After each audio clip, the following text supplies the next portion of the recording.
As I live and breathe. As he lives and breathes. Something different I'm trying. A little something different. What's up, guys? Welcome to Improv Gaming Tuesday's episode here on youtube.com/improvgaming. So let's just jump right into it. So what's been going around a lot, Nick, has been over on the Twitterverse. On the Twitterverse. On the Facebooks. On the Facebooks. On the Instagram. On the Instas. You could all follow us on those social media as well. Is Game of the Year for the past 5 years. It's a little ridiculous, I gotta say, to talk about the last 5 years. It's an arbitrary number. Yes. Is what's like the last 5 years. Is it because like 5 is easy to think of, or they just didn't want to go as far back as 10, or... Well, 3 is a little bit too short, I feel. Okay. And I think 10 is a little too much, so I think 5 is not, you know? I feel like after 5, right? This is my interpretation. After 5, you get a different generation of video game. Right? Not necessarily you're in a different generation of console. It's just a different creation period, if that makes any sense. Like, people were thinking differently about creating video games. So after about 5 years back, you're in this whole, like, little gray area where they're not comparable because it's a different philosophy behind games. Fair enough. You like that? Nick is deep now. Nick's a little deeper than usual. Hashtag deep. Hashtag Nick is deep. So we're going to start with, of course, 2012. 2012. So, Nick, what are some of the 2012 games that came out for Some the of the viewers? 2012 games that came out. We have Mass Effect 3. Oh, my goodness. We have Far Cry 3. We have Halo 4. Assassin's Creed 3. We have XCOM. I can't remember the tagline. Enemy Unknown. Enemy Unknown, which I did enjoy a bit. I got to be honest. We've got Diablo 3. Spec Ops: The Line. Very good. Very good game. Very popular game. Very good game. Story is incredible. Absolutely. Kingdom of Amalur. Reckoning. Hotline Miami. Persona 4 Golden. For all you Vita lovers. Even though we be representing the Switch today. We're representing the Switch, baby. We made the Switch. No? I'm sorry. Okay. We'll talk more about the Switch on Thursday's episode. Hitman Absolution. My game of the year. So let's start there. Okay. My game of the year is Hitman Absolution for 2012. I never played a Hitman game, but this intrigued me. And then just playing it, I fucking fell in love. The way you could just kill anybody or do whatever it takes, you could poison somebody. It was just so cool and so interesting. It reminded me of, everybody knows one of my favorite games of all time is Splinter Cell, Conviction. Yeah. Love that game. So it reminded me of a Conviction type game where, I just remember I took a knife, threw it at somebody's head. I was like, he's eliminated. I'll throw the body in the laundry, take out the knife. I went around with this goddamn knife all game because it was my knife and it was just a fantastic game. I did enjoy the one that came out last year, the little episodic Hitman, but Absolution, I think, was a great story, great gameplay for me to get into. It's something that just stuck out, and by all means, it was my game. May I ask a question? Of course. After going through this list, little news topic that we didn't get to this week, past 2 weeks. But after going through this list, does it concern you that you may never play a Hitman game again?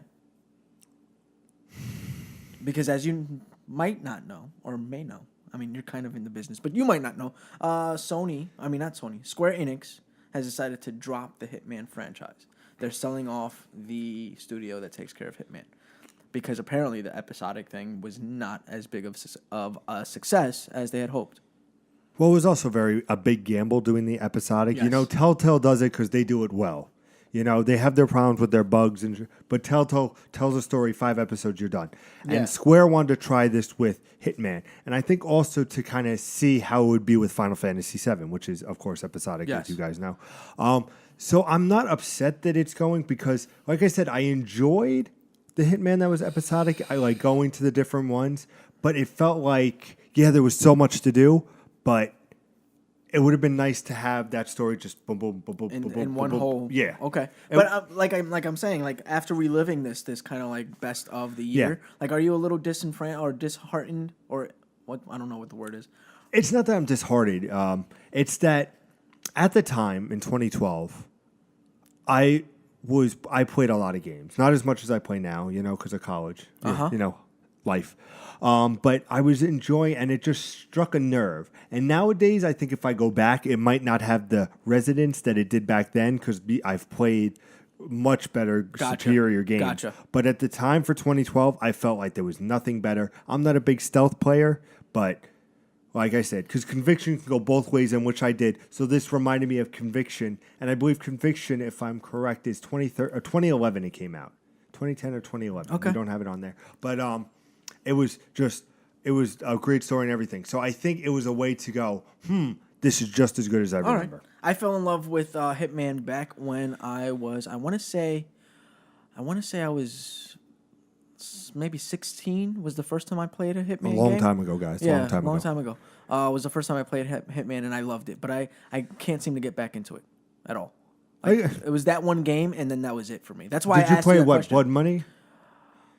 No, it had to be before Blood Money because I remember Blood Money was coming up, and I was like excited to play it, but I never played it. So it had to be before Blood Money. But I was just like, I'm not interested. Yours, sir. What was your game? Well, I'm gonna go down the list, yes, of course. and then when we get to mine, I'll mention it. We've got Journey that came out that year. Great game. Resident Evil 6. Not good game. So I've been told. Borderlands 2. We've got. I'm skipping these next two. Walking Dead Season 1. There we go. Big Walking shout Dead out. Season 1. All right. Big shout. It was something that nobody expected. It was the first time Episodic Games worked, and a great story. And it was not something where it was like good decision, bad decision. It's the shitty decision or shitty decision. Yeah. Which do you choose? Like I remember the first time where you have to save either Doug or I can't remember the girl's name. A lot of people save the girl. Hello, we're gentlemen. And for you girls out there, you probably saved the girl, because power. But it was a big decision, and it didn't expect. They're ladies. They're not girls, sir. If Hugh Hefner's going to get in trouble for calling them girls, you're definitely not allowed to say it. 100%. But no, shout out to Walking Dead Season 1. I enjoyed it very much. My favorite of the year, Dishonored, which I thought was fantastic. A new spin on stealth. Yeah. Which you guys know me pretty well, I would say, by this point, after about 2.5 years, 3 years, somewhere around there. I think that we've gotten to know each other a bit. And you know that I like when people kind of go about a creative aspect on maybe something that I've played before or something that's the same but different in some kind of way. So Dishonored really stepped that game up for me. And I think since then I haven't been the same in that I expect more of that more often.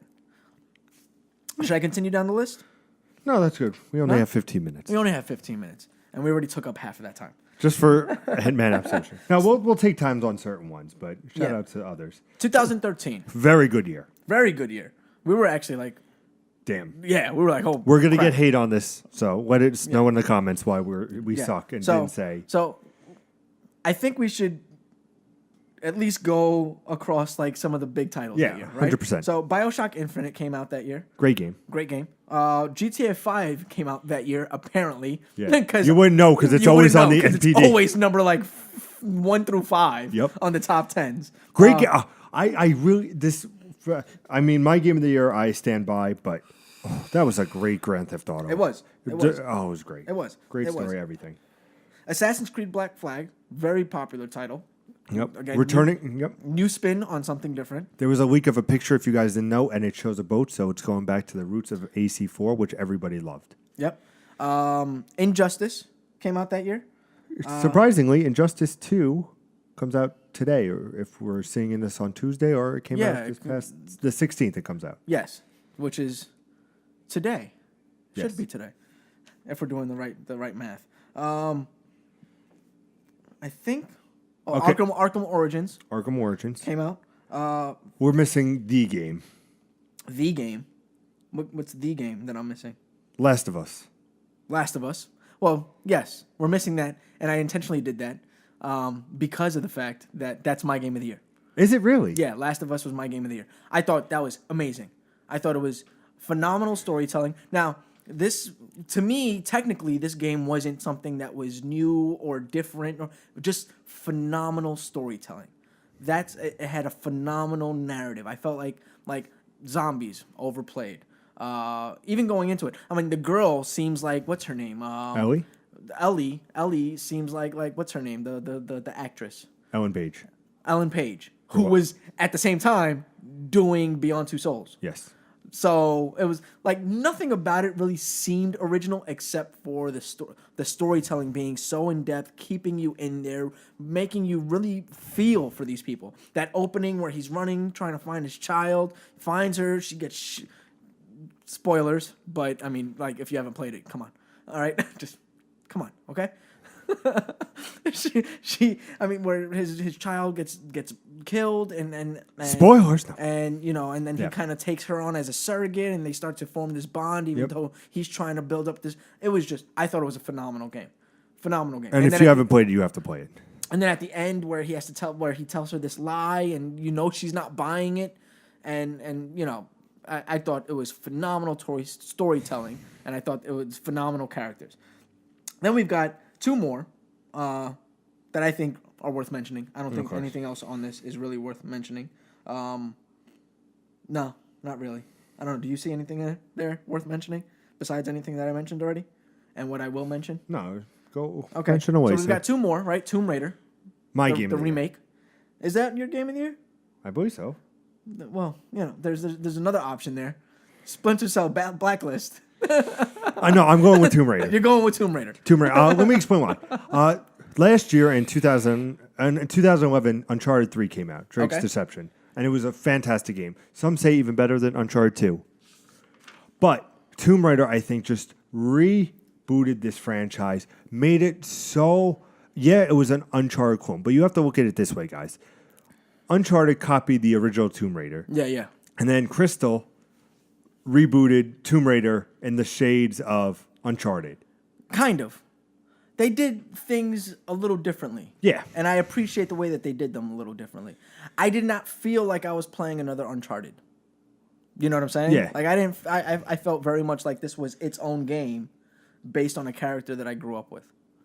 But it was the story was great. You felt it was the beginning of Lara Croft's story. You got into. I remember the first kill. She's crying over. And you just feel it's like this girl is thrown into this, and it was a beautiful game at the time. Mm-hmm.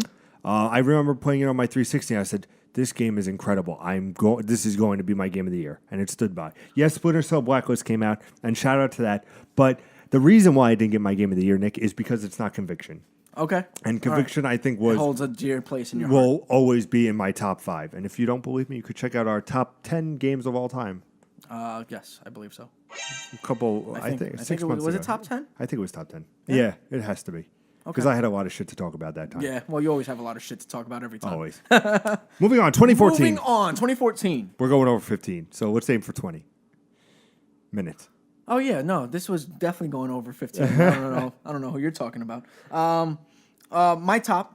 I think we're just my game of the year. Even though there's another title which I believe Pete is going to talk about, I have to go with Destiny.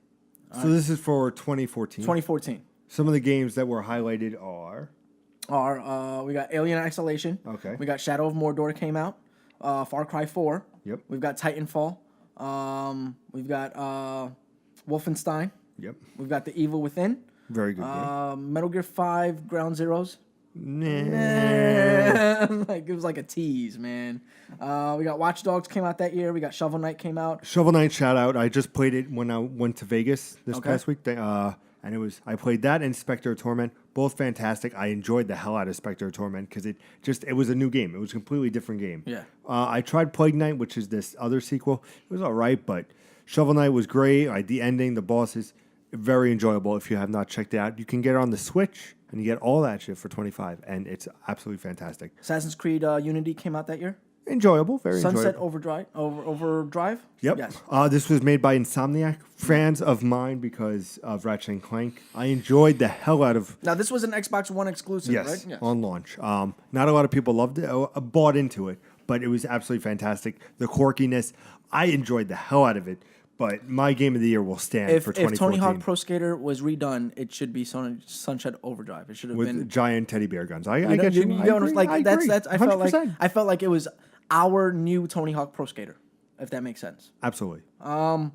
Infamous Second Son. You know how I feel about that one. Never Alone. You got to throw the boa. Throw the boa. One of our first Let's Plays. One of our first Let's Plays.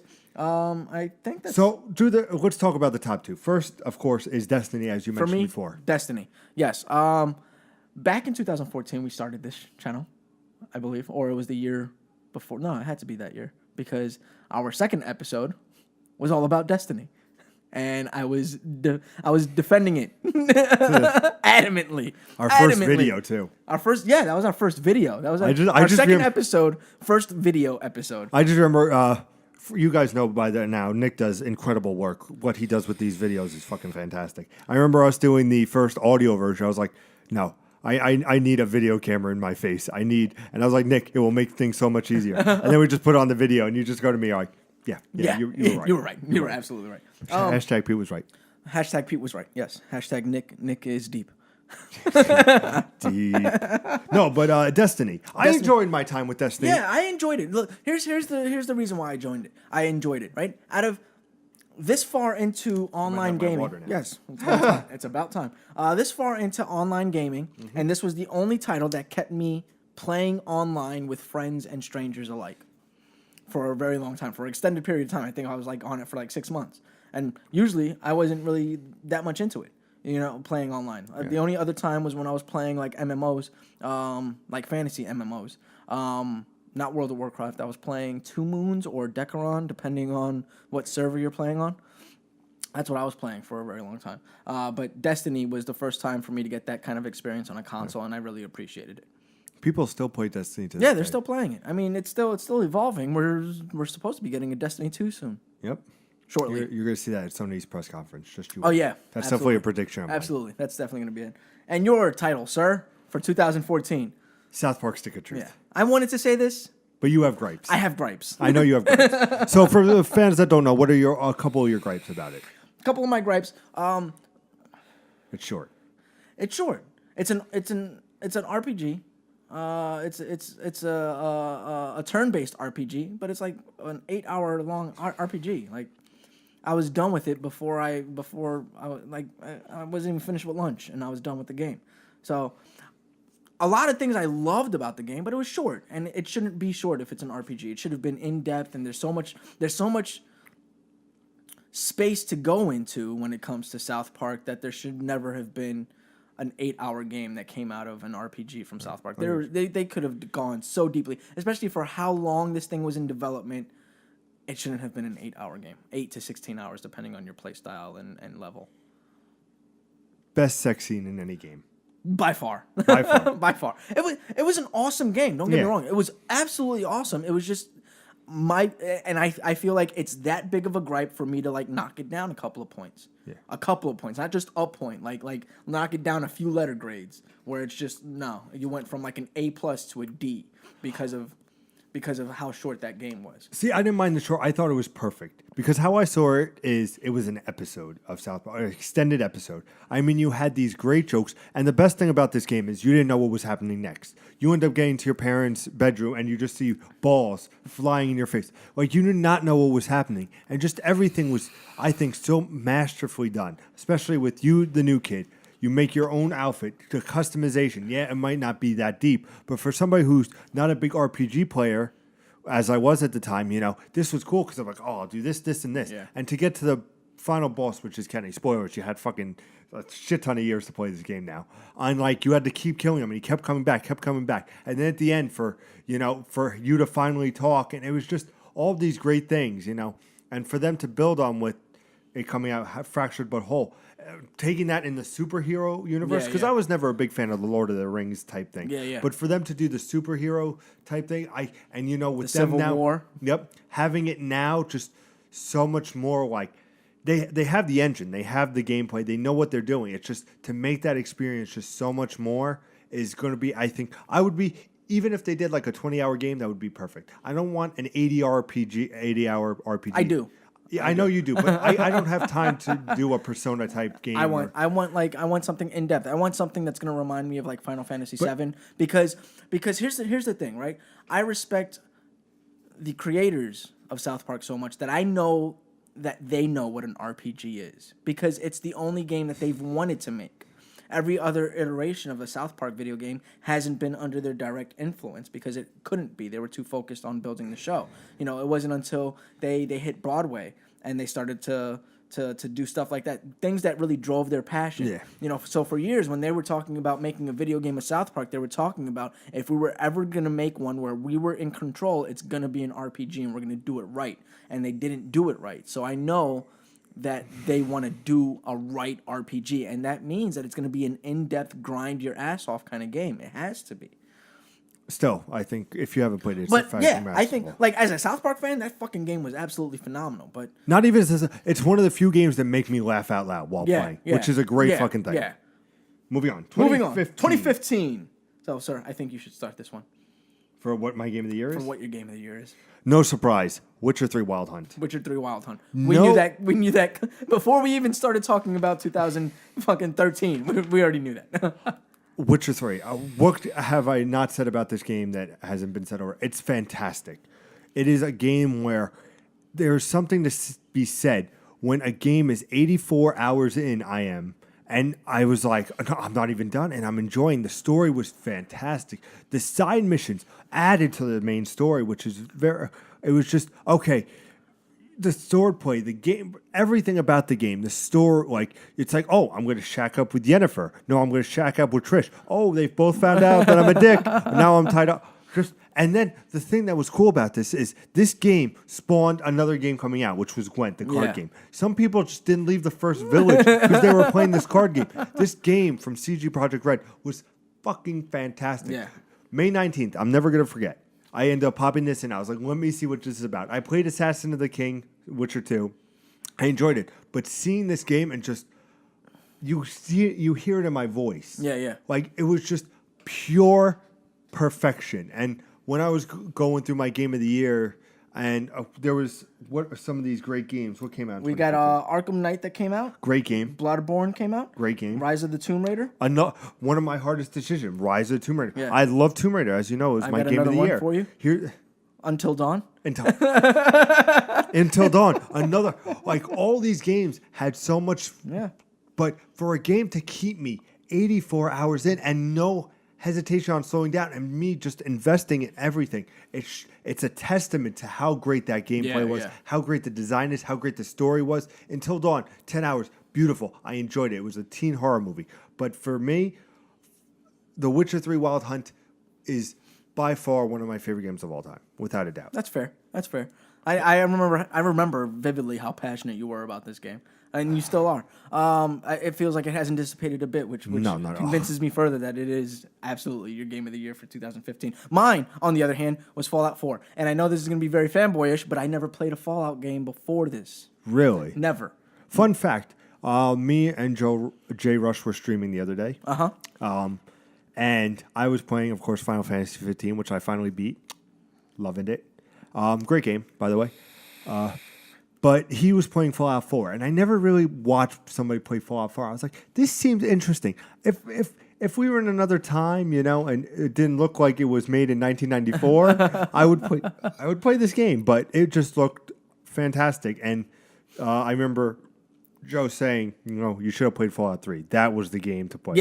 Fallout 3 was the game, right? But Fallout 4 did it for you as well? Fallout 4 did it for me. Let me give you some backstory. The first game that I played by Bethesda, I want to say, is Skyrim. So playing Fallout 4 very much reminded me of that Skyrim atmosphere, but it included some guns, so it made me a little more interested. It included mutations and beasts and all that type of stuff. Plus, it had this huge lore that was behind it. Very deep lore that was behind it that even goes back before Bethesda was Bethesda. So Bethesda. So it was. Who won E3 that year? Bethesda was runner-up. I thought it was Nintendo was the runner-up. I don't remember. I don't remember what it was. Anyway, on to 2016, which was last year. I'm going to start this one off, Pete.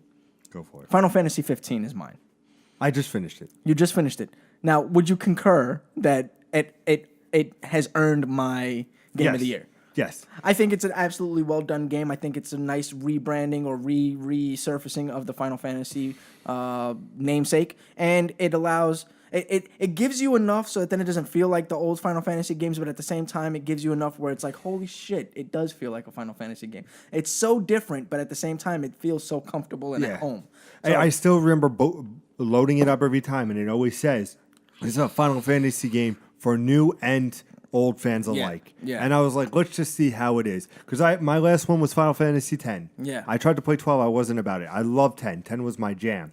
And then to go into this and these characters that I heard multiple things, it's like, oh, these characters can get on your nerves. I liked each dynamic. You know, you had GLaDOS being the brunt, like serious one. You had Prompto being like the kid who's just excited to be there. Noctis, who's the prince, who's like a little bit immature. You had Ignis as like the cook and like the driver, and just very like, oh, let's do it. It was just a nice dynamic, and to see these guys play off each other, it's like, oh, let's take a photo. That's one of the best things about that game is the photo mode. The photos, like, the photos are great. Remember, and I'm saving screenshots because I remember when I faced that serpent, the Hydra. I was like, I'm going to take pictures of this and like remember, because it was just so epic, and you just see, and I'm not going to spoil it, but some of these twists and turns, I was like, fuck me. Like, holy shit. Very much a Final Fantasy game. Like in narrative, in gameplay even, like it felt Final Fantasy. Everything about it just felt Final Fantasy.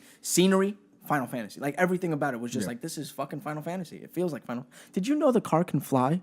No. Yeah, and when you upgrade it through Cindy enough, it can fly to its destination. It sprouts wings out. Did not know that. Had no idea until very recently that it springs wings out and you can fly.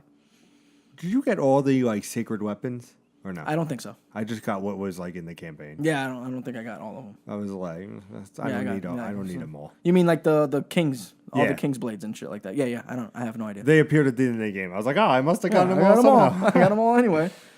So, sir, there are some honorable mentions. So read a couple. We got Battlefield 1. Great vignettes, great. Right. We got what am I looking at? DS3. What am I looking at? Dark Souls 3. Dark Souls 3. I did that before. We got Watch Dogs 2. Great. I played it this year, but it was a great. I enjoyed my time with it. I thought Marcus Holloway was a much better character than by far. Adrian Pierce. Adrian Pierce. Yeah. It was like it was just that cool dynamic. Very enjoyable. What's up? Nothing. We got Pete for Unravel. I stand by this game. It was a fantastic game. We got Dishonored 2. We got Doom. We got Division. Now, what are the two that stand out, especially for me? I want to say Inside. Because I remember you talking about that a lot. And I want to say Uncharted 4 because you're a fucking Uncharted fanboy. To give credit, though, I was never into Uncharted, and this game did entertain me quite a bit. Yes. So give credit where credit's due. My game of the year for 2016. Your game of the year for 2016. You don't know this. I don't know this. I have no idea. Was between. You're a toss-up. I knew in 2014 when we were reading what it would be. Okay. Honorable mention. Okay. To Uncharted 4 Thief's End. All right. Great game. I mean, the clock tower scene was amazing. The ending of Nathan Drake's story, just absolutely fantastic. Looking forward to the Lost Legacy. But hands down, Inside was absolutely fantastic. Guys, behind Limbo, it was just artistry in motion. I mean, It was beautifully done. I mean, the way you run and touch a box was different every time. If you ran up to the box, he would hit it differently if he just walked up and touched it. The framing where the dog chases you and you just barely get over the fence, like they time it beautifully. And like, the end of the game may be weird for some. I thought it was like, oh, this is brilliant. And not a fucking word was uttered. It was just beautiful sound design. It was a game worth looking into because it is an experience you will never forget. It's like I'm about to go into What Remains of Edith Finch, and I'm super excited for that game. But, I mean, Inside just set a tone like none other. And it's on PlayStation 4, it's on Xbox One. Do yourselves a favor, guys. It is an experience to behold. If you don't want this action, first-person shooter, all this nonsense, you have this nice puzzle game which will tell you a story without uttering a goddamn word. And that's our game of the years for the past 5 years, ladies and gentlemen. I'm always joined with the best ponytail in the business. It's fabulous. And I'm always joined with the host with the most, Mr. I'm Wondering himself, Mr. Peter Anderson. What's going on, guys? There is something going on with the camera? That's it. Did it catch our names, though? No. Yeah, it caught that, but That's good though. That at least it didn't go like. And this is. If you like what you saw, Oh, we're doing. hit the this like one? button. If you want to see more, hit the subscribe button. As always, ladies and gentlemen, game on.